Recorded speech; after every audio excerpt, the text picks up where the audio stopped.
Good evening and welcome to Behind the Headlines, and in this programme tonight we'll be discussing why Keir Starmer has decided to recognise a Palestinian terror state on the eve of Rosh Hashanah, the Jewish New Year, and also as we closely mark the second anniversary of October the 7th, the biggest mass terrorist attack in Israel's modern history. For the British government to officially recognise a Palestinian state and push for a two-state solution is an absolute betrayal of our only true democratic ally in the Middle East, the nation of Israel, and is a capitulation to the Islamist terrorist forces. Starmer is rewarding Palestinian terrorism, which has no intention of living in peace and security with Israel, but is working for her destruction for the Jewish state. Britain has shamefully aligned itself with these Islamist forces of darkness that pose not only an existential threat to Israel, but also to Britain and the Western world. Keir Starmer's decision represents a dark chapter in our nation's history and a sign of God's wrath upon our country. And joining us tonight on this week's Behind the Headlines, I'm joined by Pastor Reagan King and together with Pastor Tim Gutman. So welcome guys to the programme. Initially share your thoughts, Reagan, on what I believe is a sad day and a sad chapter in our nation's history, that Keir Starmer has put his own political domestic issues at the forefront of British foreign policy in portraying our only one true ally in the Middle East, which is the nation of Israel. Well, I think that James cleverly put it well, that this is not really even about Palestine as such. It's not that Starmer has any clear conviction or knowledge or intelligence on this issue at all. Rather, he is seeking to suck up to the leftists in the Labour Party, who he has alienated to some degree. Others who have been sympathetic with, if not actual members of the Labour Party, but with a Labour ideology to some degree, have increasingly been abandoning, moving over to the Greens, moving to your party with Zara Sultana and Jeremy Corbyn and co. That's imploding.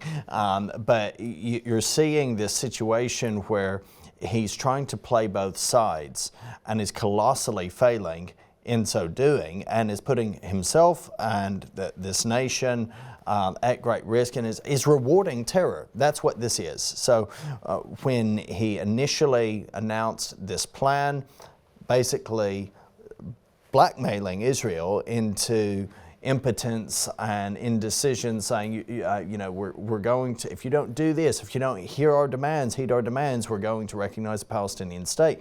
He had already made his choice. He knew that they would have no recourse than to follow through with their military objectives, and that he would be recognizing a Palestinian state that has essentially signed the death warrants of the hostages who were there. Hamas did not have any reason to negotiate any further because they can claim some kind of moral victory, let alone the naivety of Starmer and co. in even thinking that anyone wants a two-state solution in Palestine. That's not what they're looking for. Free Palestine is from the river to the sea, right? It's a one-state solution without any Jews. Absolutely. And Tim, I mean, is this the one of the very dark chapters in British history? And it kind of makes me think of the Attlee government in the kind of mid to late 1940s, when we saw, for example, Jewish people who had survived the horrors and the sheer evil of the Holocaust trying to make their way to the British Mandate of Palestine, the only place in the world that would accept Jewish people. And we saw the Exodus ship, we saw the arms embargoes, we saw the placed on Jewish people. And then worst of it, those who boarded the Exodus ship were then sent back into internment camps in Cyprus, then taken back into Germany and were held in what can only be described as like concentration camp-like conditions. Are we seeing again a repeat of history, where this Labour government is pursuing policies that are so anti-Israel that they are shocking, but also the spiritual implications of not blessing and standing with Israel and the Jewish people, particularly on the eve of the Jewish New Year, Rosh Hashanah? Precisely, and actually going back in time, like you did there, I would argue myself that since that time, and I've done a study on this, the spiritual well-being of this nation declined the number of Christians going to church. From the 1940s, you can see it. And also, by the way, it was the very same day that we stormed the SS Exodus that India was declared independent, the end of the empire. It seemed like the end of a spiritually, a decline. And so what does this mean for us? I take some tiny comfort in the fact that I think the majority of the British public disagree with this. This is about internal politics, like you said, Reagan, and about keeping his voter base happy. But make no mistake, this is huge spiritually. The implications are massive, and we'll probably unpack that with the scriptures as well. Absolutely. So let's remind ourselves of what happened. So on Sunday, the 21st of September, our Prime Minister, Kier Starmer, announced in a video broadcast that his government is going to recognise a Palestinian state. And this announcement came on the eve of Rosh Hashanah and also the approaching second anniversary of October the 7th, the biggest mass terrorist attack in Israel's history. Starmer announced, in the face of the growing horror in the Middle East, we are acting to keep alive the possibility of peace and a two-state solution. That means a safe and secure Israel alongside a viable Palestinian state. The Israeli embassy in London has responded by issuing a press release stating that they reject the unilateral recognition of a Palestinian state.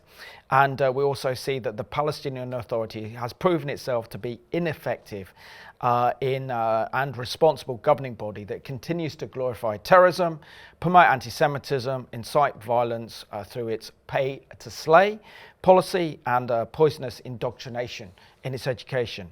And on Monday, the 22nd of September, ahead of the UN General Assembly, a Palestinian State summit will open with 7 countries wanting to recognise a Palestinian state for the first time. They include the UK, France, Australia, Belgium, Canada, Malta, Portugal, being supported by Saudi Arabia. Would you like to read out the scripture for today's programme, which is a real strong prophetic warning to our nation and those nations that want to recognise a Palestinian state, based on Joel chapter 3, verses 1 and 2? Absolutely. And it says in Joel 3, 1 and 2, "For behold, in those days and at that time, when I bring back the captives of Judah and Jerusalem, I will also gather all nations and bring them down to the valley of Jehoshaphat. And I will enter into judgment with them there on account of my people, my heritage Israel, whom they have scattered among the nations, and they also divided up my land." I mean, you can see this historically, but Reagan, why don't you unpack that for us a little bit more? Yeah, you definitely can see throughout the scriptures this idea, this concept, not rooted even in any merit on Israel's part, but explicitly rooted in the mercy of God and being a covenant-keeping God. He doesn't break covenant with his people. This isn't just about God needing to fulfill prophecy. It's that God fulfills his promises. Okay, so he has made particular promises that he has kept, and those will be kept and are being kept. And that involves the negative promises that we are seeing here. Okay, so the United Kingdom is going to be a part of that cohort of nations that comes against God's people. We can have this, and I know that there are people, I'm sure there are viewers tuning in who've entertained this idea that, well, maybe Britain is kind of the lost tribes or whatever, and we won't come against Israel. That's nonsense. All of the nations are going to come against Israel prior to the inauguration of our Lord's kingdom. This is the reality of it. God is sovereign in the outworking of how all this is going to take place. I don't think we need to be distressed to the point of despair. This is distressing because we recognize the consequences. Absolutely. But I mean, for example, isn't it so interesting when we look at Joel chapter 3, verses 1 and 2, it talks about the Lord bringing judgment upon those nations that scatter, for example, his people and divide his land, which is a clear reference to a Palestinian state.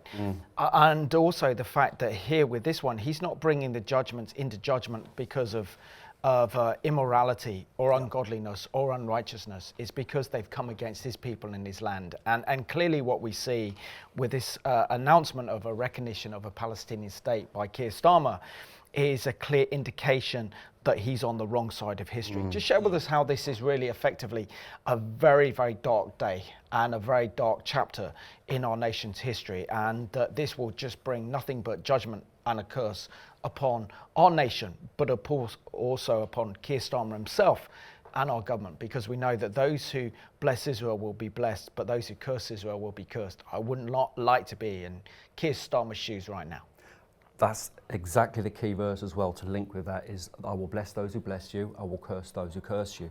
And the reason for this, and a lot of people don't understand this, the reason for this is that God set apart himself a nation, a people that would be a blessing to the nations. And here we sit as born again followers of Jesus, Yeshua, the Jewish Messiah, because Jewish apostles gave their life, so they fulfilled their promise to be a blessing to the nations. And of course, the enemy, Satan, he hates them for this. He targets the Jewish people. So a nation, an empire, to partner with evil, to partner with the enemy, to attack God's people. And this is, make no mistake, this is literally an attempt to divide the land, the very thing we're warned about. Even like redrawing maps on the Foreign Office website and all of this, that is partnering with wickedness. That's how dark and deep I see this, by Starmer's government. I would say not by the British people, because a lot of us oppose this, but it's rooted in the fact that they are a blessing. The enemy hates them, Revelation 12, the dragon, and we should never find ourselves partnering with such wickedness, because every empire in history that has done, such as Babylon and Rome, etc., is no more. Absolutely. And Reagan, the other aspect of this one, isn't it, is that this is an award for terrorism. This is a reward for Hamas's massacre on October the 7th against the nation of Israel, and effectively means that there is no point in negotiation, and also the Palestinian Authority don't need to make painful concessions towards peace. They know that they have the backing of the British government, the French government, the Canadian government, and also the Australian government, who've capitulated to kind of Islamist and hard left-wing forces, and this does nothing to advance the peace process. But the whole concept of a two-state solution is dead anyway, isn't it?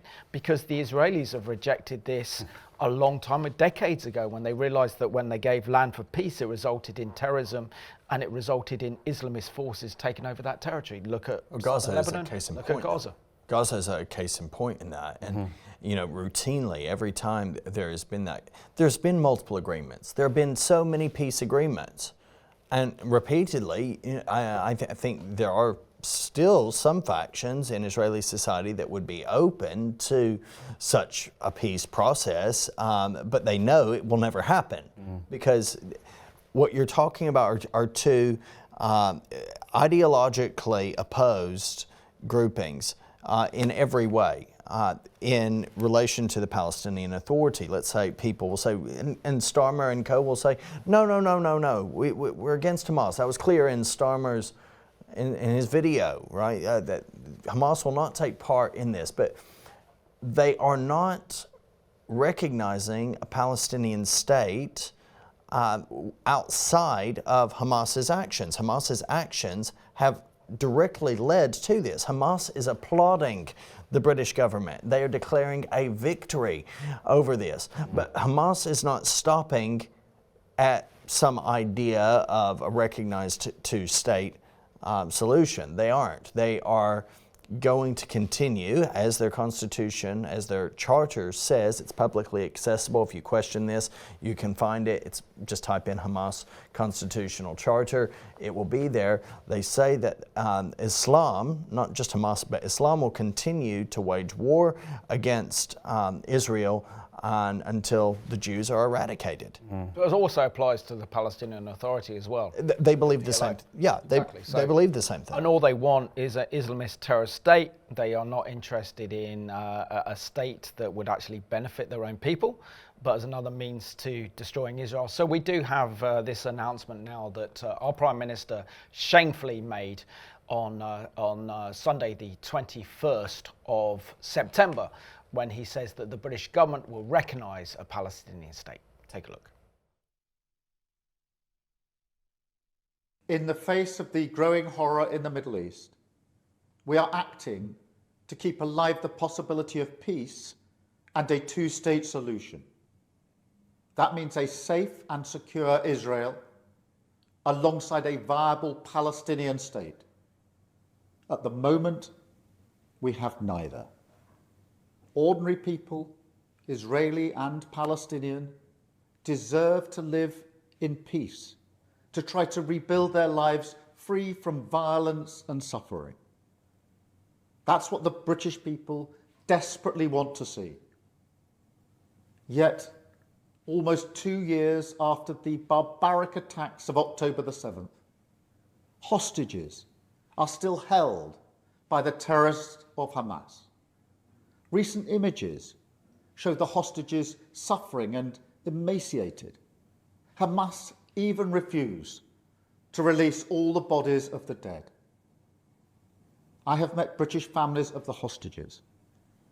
I see the torture that they endure each and every day, pain that strikes deep in people's hearts across Israel and here in the United Kingdom. The hostages must be released immediately, and we will keep fighting to bring them home.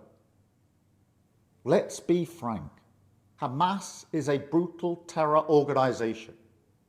Our call for a genuine two-state solution is the exact opposite of their hateful vision. So we are clear, this solution is not a reward for Hamas, because it means Hamas can have no future, no role in government, no role in security. And we have already prescribed and sanctioned Hamas, and we will go further. I have directed work to sanction other Hamas figures in the coming weeks. Meanwhile, the man-made humanitarian crisis in Gaza reaches new depths. The Israeli government's relentless and increasing bombardment of Gaza, the offensive of recent weeks, the starvation and devastation are utterly intolerable. Tens of thousands have been killed, including thousands as they tried to collect food and water. This death and destruction horrifies all of us. It must end. So today, to revive the hope of peace and a two-state solution, I state clearly, as Prime Minister of this great country, that the United Kingdom formally recognises the State of Palestine. We recognised the State of Israel more than 75 years ago as a homeland for the Jewish people. Today, we join over 150 countries who recognise a Palestinian state also. A pledge to the Palestinian and Israeli people that there can be a better future. And that was Keir Starmer's statement on recognising Palestine. And just to recap a few of the things he said, in the face of the growing horror in the Middle East, we are acting to keep alive the possibility of peace and a two-state solution. This means a safe and secure Israel alongside a viable Palestinian state. And at the moment we have neither. Ordinary people, Israeli and Palestinian, deserve it to live in peace, to rebuild their lives. And this is what the British people desperately want to see. He goes on to say, yet almost 2 years after the barbaric attacks of the 7th of October, hostages are still held by the terrorists of Hamas. Recent images show the hostages suffering and emaciated. Hamas refused to even release the bodies of the dead. I've met British families of the hostages, and I see the torture they endure every day, pain that strikes deep in people's hearts across Israel and here in the UK. To revive the hope of peace and a two-state solution, Keir said, I state clearly as Prime Minister of this great country that the United Kingdom formally recognises the State of Palestine. We recognised the State of Israel more than 75 years ago. And he said this is not rewarding Hamas, and yet without any conditions on Hamas, without any need to release the hostages or lay down arms, which is what, by the way, a survey by JL Partners highlighted that 90% of British voters, whether it's Conservative, Labour, Reform, I think even 70% of Greens oppose this statement at this time on the eve of Rosh Hashanah without any conditions for Hamas. Absolutely. The one aspect, I mean, listening to that, I mean, it was very robotic for a start. It lacked any emotion. It lacked any kind of empathy. And he's just paying lip service to the hostages. Now, he talked about the starvation happening in Gaza. Now, the only starvation I've seen from the mass load of footage that's available is that of the Israeli hostages. The arrests on the Gazan side is fabricated. Yes, there's food shortages, but that's not Israel's fault. This is a combat war zone. This is the fault of the UN and Hamas not feeding their own people, and yet he's using this for political expenditure. And what disgusts me as well is he could have said, like we've seen from President Macron's also aligned with this to a certain extent, saying we won't recognise a Palestinian state unless all the hostages are released. There is nothing for Hamas to do, and therefore they are then rewarded with a recognition of a Palestinian state that's not functionable. Hamas are still in Gaza. You cannot bring together and create a Palestinian state in what is the biblical heartland of Israel, Judea and Samaria, and then link it up with Gaza anyway. So the whole thing is not even feasible. No. It's not even workable. And yet he just plays lip service to the hostages held in horrific conditions. He's trying to regain ground with people who have lost trust in Labour because they, frankly, sympathise with terrorists. You know, the reality is Labour has overseen some actions which you think, well, those were actions that were long overdue, the prescription of Palestine action, for instance. Now, they only did that when they began to feel the economic bite of having, RAF bases vandalized and millions of pounds worth of damage done across the UK in various ways, but still it was a good move. The arrests that are being made, theatrical though they may be, are still recognizing there's a moral right and a moral wrong, and so many people who will have fallen afoul of that, hundreds of people, thousands actually if you add up, but hundreds just the other day who were arrested, probably not going to be voting Labour again. Many of them probably would have done. Who's going to vote Labour now? Well, so now he's succeeded in alienating. This is the problem.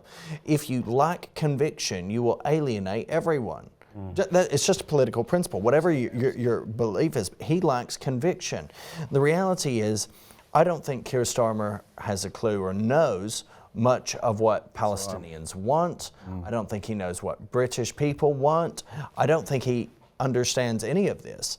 He talks about a Palestinian state that does not have Hamas involved, but there's a bit of a problem in that, actually a significant percentage of Palestinians want Hamas involved. They do. That's right. There has even pollings vary, and of course, polling. There's that old adage that it's sometimes there to shape opinion rather than to show opinion. But a lot of polling has consistently shown high approval ratings for what Hamas did on the 7th of October among Palestinians. Lesser but high. Still high, approaching 30% of Palestinians desire Hamas to play a role in governing Palestine. Incredible. And in Ramallah, if people say, well, let's park Gaza and Hamas, let's talk about Fatah, let's talk about the Palestinian Authority, those seem like more moderate guys. Do your research, do your study, and actually discover about the Fayadeen and others who were essentially terrorists themselves, who were at the root of that authority and its foundation. Do some basic historical study. Go to Ramallah today. You've been, haven't you? I've been, and they don't want a two-state solution. They have the map of the land draped in keffiyeh from the river to the sea as a statement of exclusivity. There are murals made to terrorists on every street corner. Hamas propaganda posters are visible for everyone to see. There's indicator and evidence if you go into some of the heritage museums that are there. Rampant Jew hatred. Adolf Hitler's Mein Kampf of much inspiration to the Arab nations around, openly on sale as a manual and as a guide of inspiration. It's all there in Ramallah, which is the de facto capital of the Palestinian Authority. Do we want them involved? And the other aspect, so we're seeing with Starmer constantly going on about a two-state solution. I think we also have to look at the democratic deficit that is the Palestinian Authority. I mean, Mahmoud Abbas, who's the president of the Palestinian Authority, was elected in 2005. His term finished in 2009. That's right. So effectively, we're dealing with 16 years of not having any open and free elections. And if Israel were to sacrifice her security, sacrifice the Judean hills, sacrifice her biblical heritage, which is the biblical heartland of Israel, Judea and Samaria, for the creation of a Palestinian state, who's to say that another Islamist force, if there are open elections, won't actually overthrow the PLO and Fatah, and we have Hamas or an Islamist terrorist organisation that's even worse, being on Israel's borders, which would lock in not only Israel, but also Jordan and completely destabilise the region. Is there no coherent thinking whatsoever with our government when it comes to looking at the realities of what's going on in the Middle East? Or is it all about trying to shore up that Muslim vote for the Labour Party so that they have that tiny slimmer of a chance of actually staying in power for the next general election? Because the way this government's going, I don't even think they'll last till the next election. No, it's. I think this government's been probably one of the most unpopular in living memory. I mean, they've lost so many voters. For example, people concerned about immigration to reform, and now we see Jeremy Corbyn breaking off and the hard left to go in that way. And is he trying to keep these people happy? Because, like you said, not just is this decision terribly spiritually, but it's not coherent. It doesn't make any sense. What borders? Who's in charge? Abbas? I mean, this is the guy that on October the 8th was giving a rambling speech about Jews deserving it and the Jews should be wiped out, and, you know, giving these old Hitler, Nazi, early Soviet-style anti-Semitic speeches about the Jews, bringing it on themselves. I mean, what a time and a moment to recognise a Palestinian state after everything that's happened. It makes zero sense politically. It makes zero sense. Obviously, it's dark spiritually, but Starmer's trying to juggle. He's trying to, like, people pleasing never works for a leader. We need a strong leader, and that's what we've lacked for so long. But right now, at this key time, we have possibly one of the most bumbling, weak leaders in a long time. Could I just, okay, so, you know, they've, minutes after Sir Keir's announcement, the website of the Foreign Office updated that map of the region to, from occupied Palestinian territories to Palestine. You know, it's an interesting one to discuss because occupied Palestinian territories we would have disagreed with anyway, right? Functionally, you have this very ill-defined region that is under the Palestinian Authority. Do we think now that there will be an understanding or a greater leniency toward Israel in relation to the sort of that security barrier that's there, and, you know, its own policies regarding giving and refusing visas? Because now they've recognized it as its own country. That means that, okay, here's some borders, we're going to recognize these borders, and that means that because we are enemy states, as such, we're going to, do you see where I'm coming from on that? They've been saying that that wall is apartheid. They call it apartheid wall, that it sees people discriminated against, but they want their own country. Let's see how it implodes. Well, effectively, they want this because they can enter into conflict with Israel, either a terror conflict or cause immense harm, as we're seeing in Gaza, so that Israel can then be trumped up against the International Criminal Court in The Hague for war crimes. It's another way of delegitimizing Israel because they're not interested in their own state. They don't care for their own people. I mean, we look at the freedoms that those within the Palestinian Authority have. What happens if you criticize Mahmoud Abbas or the Palestinian Authority? I think you're going to be seen again. That's right. So there is no democratic freedom. There is no criticizing of the PA, the Palestinian Authority, by anyone because they get arrested. That's right. And anyone who then doesn't support this terror organisation, which will be another terror state, effectively finds themselves at odds with this government in Ramallah. But also, the Palestinian Authority have received finances as much, or if not more, than the Marshall Aid Plan that was used to rebuild all of Europe after the devastation and destruction of the Nazi occupation of Europe after the Second World War. Where's that money gone? That's right. Yasser Arafat was a multi-billionaire. Mahmoud Abbas is probably a billionaire. And we know that the leaders of Hamas are billionaires living in luxury in Qatar. And so this is all a fabricated lie that the West is receiving, and this is nothing but a big money pot for them. That's absolutely correct, and we've seen that. We've seen the billions that Hamas leaders have and Yasser Arafat, and we're talking about an organisation and a leader, 20 years in a 4-year term, by the way, that what we're basically doing is giving them legitimacy, giving them a reward for the violence and the terror. And here we have a leader that sees they don't want 2 states. Let's just say the obvious thing. They've been offered 2 states before. I think it was Ulmer who offered 100% of their demands, and they still turned it down, almost 100%. I mean, we're talking to people that just want 1 state from the river to the sea, which, by the way, if we cannot, as Christians, and I say this as believers, to be, and this is what I said in church yesterday, we need to be biblically literate and not to get our worldview from the media, and from the UN. We need to be biblically literate and see that actually the Bible says in Deuteronomy, and I read this morning in Joshua, that from the Jordan River to the Mediterranean Sea, I've given you this land. So how satanic that their chant is from the river to the sea. It's actually beyond that. It's beyond as well. It's from the River Nile to the River Euphrates. That's right. But that's why we have the Israeli flag with the 2 rivers. Yeah. Anyway, but that is yet to be fulfilled. But let's have a look at the kind of international reactions to the announcement of our Prime Minister Keir Starmer to recognise a Palestinian state.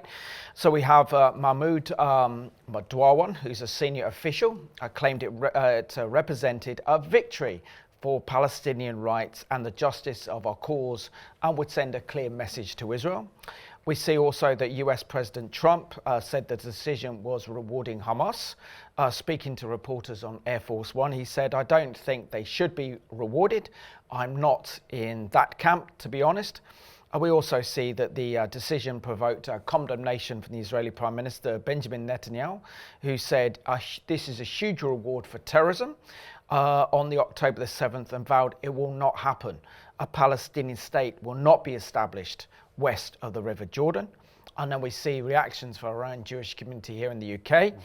Jewish organisations in the UK, including the Board of Deputies, the British Jews, have condemned the decision, arguing that there will be a deep dismay at the Prime Minister's announcement across the Jewish community, while the campaign against anti-Semitism described it as Sir Keir Starmer's Neville Chamberlain moment. So also we see as well that now our new Foreign Secretary, Yvette Cooper, is also backing Starmer in this one. Yes, Yvette Cooper is, she said she was travelling to the UN this week actually for a diplomatic drive for a ceasefire in Gaza, followed by the delivery of humanitarian aid and a new government in the territory. The Foreign Office said that the recognition must be followed by governmental reform by the Palestinian Authority and the removal of Hamas from power in Gaza. She said, "The decision is only one part of what must be a stronger and wider push for peace, which requires not just an immediate ceasefire, but a plan for a durable peace." However, David Lammy, the Deputy Prime Minister, admitted earlier on Sunday that the move will have little immediate impact on the war in Gaza or the hostages that remain in Hamas captivity. Will it feed the children? He said, no, it won't. That's down to humanitarian aid. Will this free hostages? That must be down to a ceasefire. But does it mean that you get or hold out for a 2-state solution and stand by that Palestinian cause being a just cause? So a lot of this is about what's going on in the UN as well this week, a key time at the UN discussing the peace, and on the UN's 80th year, Israel's 77th year, and here is our Foreign Office. And by the way, this came 2 weeks after, which gave me a mild bit of hope when our government said there isn't actually a genocide, which we all knew. But you can see our Foreign Office there. A lot of this is about the UN, about push and the drive for that agenda there. Well, and even in saying it's not a genocide, Lemmy tried to appease people who shout it's a genocide by saying he condemned the horrors of the Israeli strikes. And so it's like, you know, please stop sitting on the fence and two-siding this and acting, you're basically saying one thing and then retracting it the next. It just makes the whole thing a complete nonsense. But, you know, this whole idea of the Palestinian cause being a just cause, is it a just cause? I mean, are there actions of justice that we've seen in the context of this conflict and in the decades prior? I don't see much justice. I mean, we're talking about a situation where they won't even give back the bodies of people, some of whom were killed on the 7th of October. They won't even give the bodies back to the families for burial. And these are people, many of whom were non-combatants. We're talking about elderly as well, whose bodies are not being allowed back for rites of burial. But you know, those who are alive, Hamas claims, and you know, the government laps it up, and there's a complete ignorance of Islam. There's a complete ignorance of how it functions. The reasoning that has been given by Hamas officials in recent days is that no, we're dealing with the prisoners according to our values. I agree with that. They are dealing with the prisoners according to their values. Those values are not righteous or just. Despite the massacres against our people, a Hamas official goes on, the one putting them in danger is the occupation itself. And so they're talking about how they are applying Islamic, they're holding captives according to beliefs and Islamic principles. So Starmer and co. is like, oh, okay, they're holding them according to Islamic beliefs and principles. That's all cool then.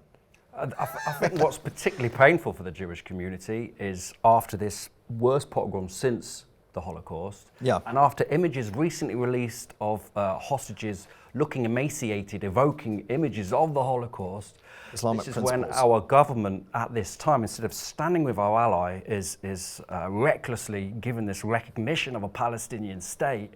And this is painful, make no mistake, this is painful for the Jewish community. This is a betrayal. And, you know, this land that was promised by God to his people. And when it says from the river to the sea, that's specifically for Judah, you know, the tribe of the Jews.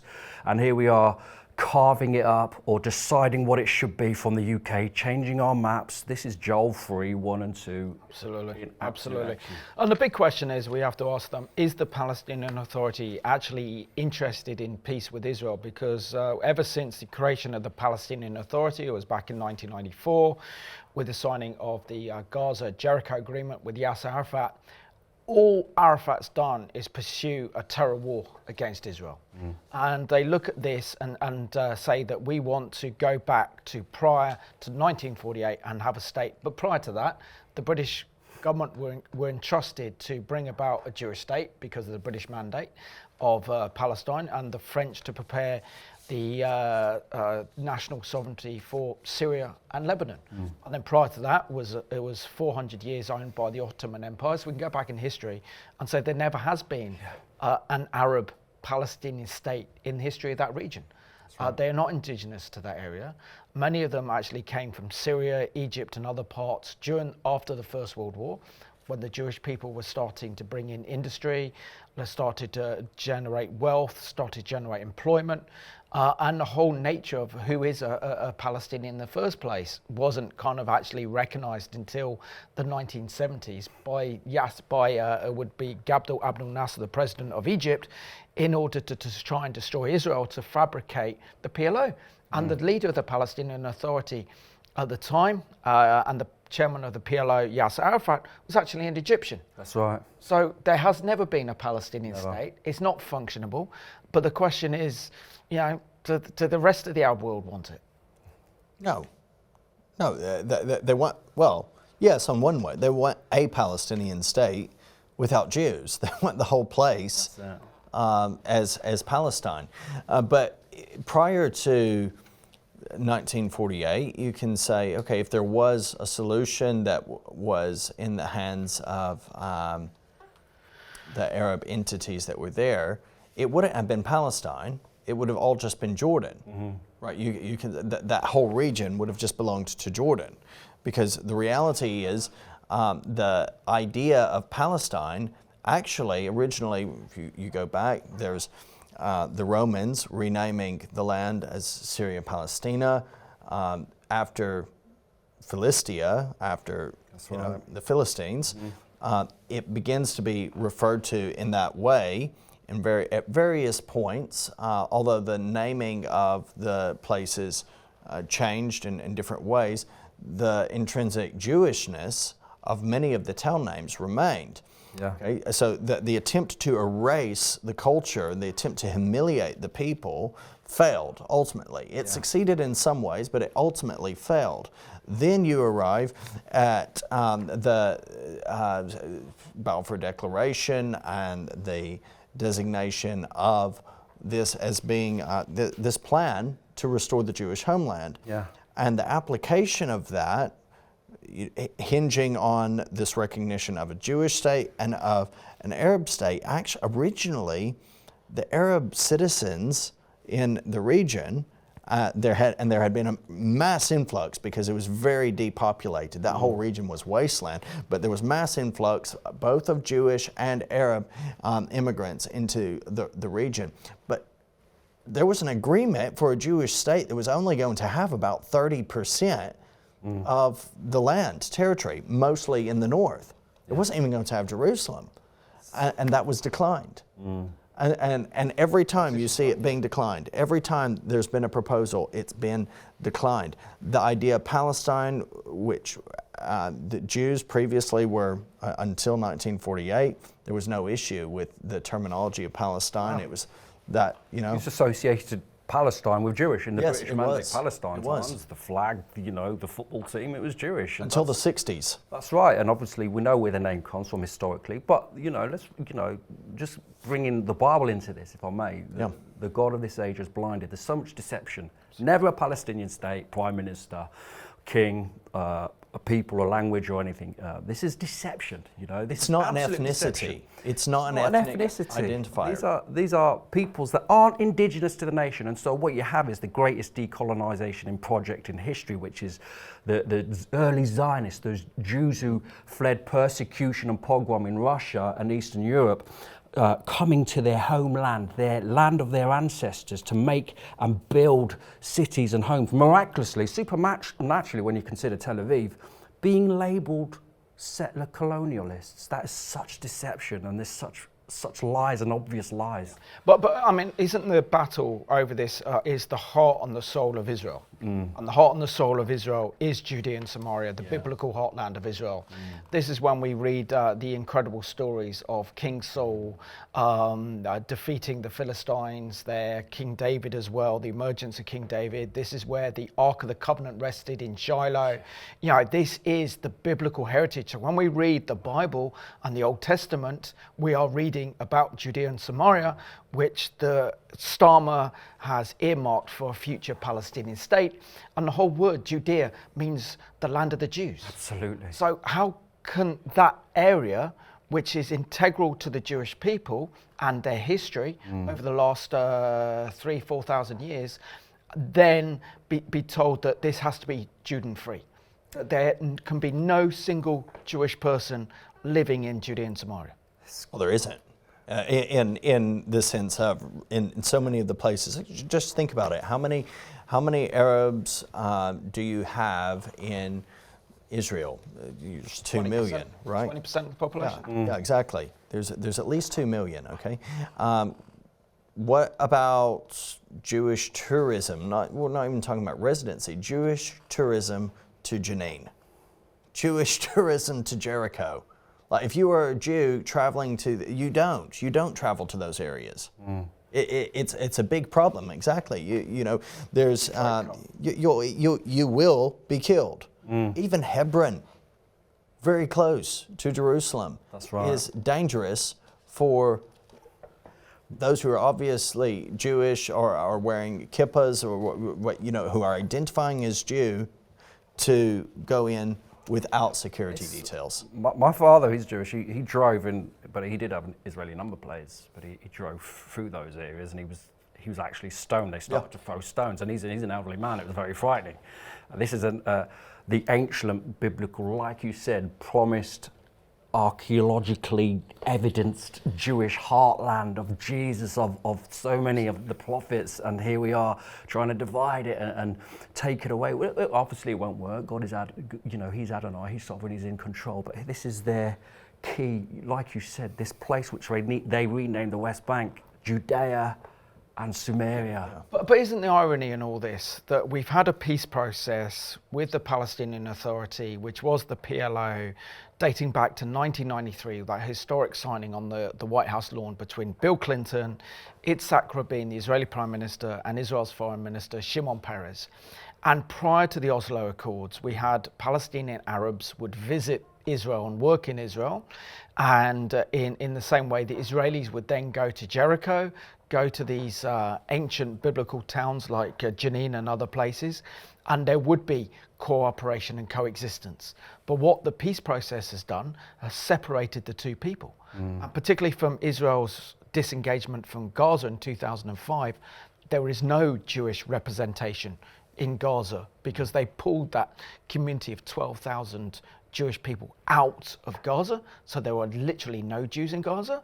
And now there are effectively no Jewish people would dare to go under the Palestinian Authority, particularly with the Israeli number plate, without being lynched or without being murdered. And this is what the world is wanting, is that area to be Judean-free, which is an exact Nazi policy. And again, Starmer's using this whole concept of a two-state solution. Haven't we heard this before? The final solution. And we know that this will lead to Israel's destruction because in terms of Israel's security, Israel can't afford to give up the Judean hills.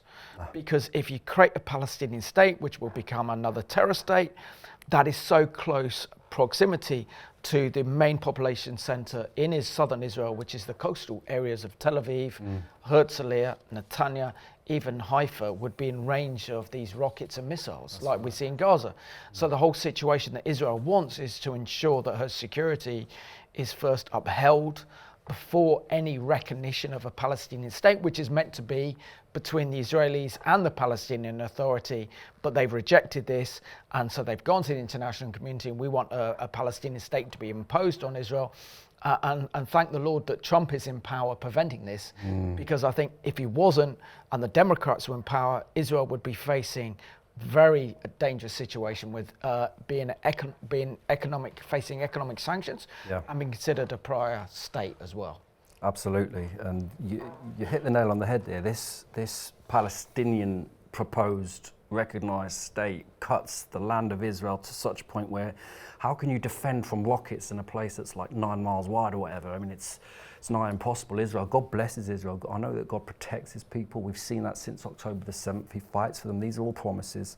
The enemy's at work. But like you said, with what our government is doing, and France, obviously Canada, and those other governments we mentioned, Spain, obviously Norway in the past, what they're attempting to do, it would destroy Israel, but Israel won't be destroyed. We know that. And I think Trump is the right man at this time in America, because God, he's in control. But it's crazy. And the enemy's tried this before. He seeded the promised land with giants, the Anakim and the Rephaim, and God's people had to clear them out, and some were left.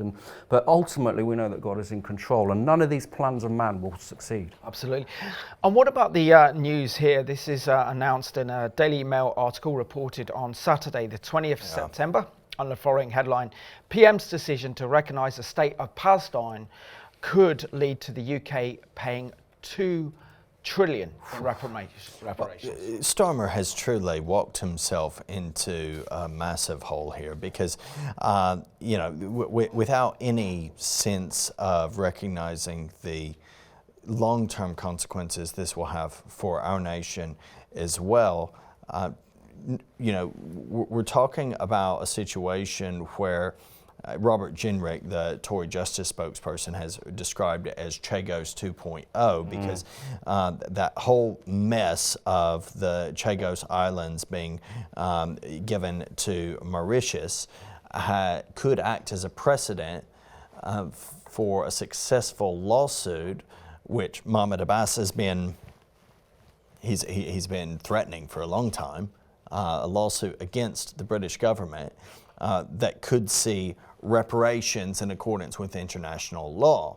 Now, while Britain has not recognized a Palestinian state, no lawsuit has, it's basically said this is illegitimate. There's no legitimacy to this. There's no nation, there's no boundaries, there's no government, there's no democracy, there's no structure, there's no, there's so much that's missing here. Now, Britain is recognizing a Palestinian state, still no boundaries, still no government, democratically elected. The elections are years out of date now. 2009. Exactly, and we have an octogenarian who's not particularly well in power and in control there, who, increasingly people want out to be replaced with Hamas, a terror group. So, the whole thing is a mess, but now we could be paying £2 trillion.